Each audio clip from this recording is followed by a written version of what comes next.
सुप्रियाताई अजितदादांची बहीण आहे। एका बहिणीची माया आजीभावावरती असते, ती कुठल्याच शब्दामध्ये वर्णन नाही करता येणार। त्यामुळे त्यांना जर अजितदादांच्या संदर्भात दुःख वाटतंय, वेदना होत आहेत, तर मी ते समजू शकते, एक बहीण म्हणून समजू शकते। आणि मला वाटतं केवळ सुप्रियाताईच नव्हे तर या महाराष्ट्रातल्या प्रत्येक महिलेला अजितदादा हे आपले भाऊ वाटतात।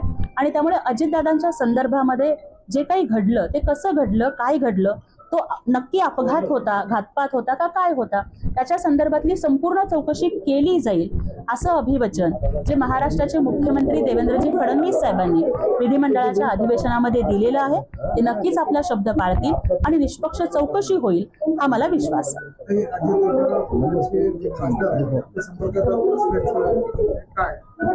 हे बघा,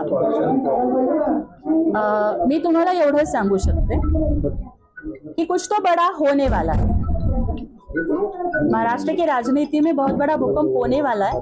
मग ते नक्की ऑपरेशन टाइगर होईल का ऑपरेशन तुतारी होईल का काय होईल हे योग्य वेळ आल्यानंतर मी सांगेन। कारण काय की राजकारणामध्ये परफेक्ट टायमिंगला खूप महत्त्व असतं।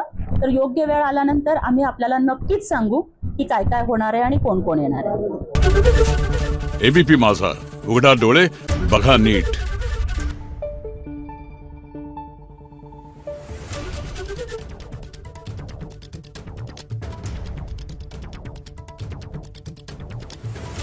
Thank you.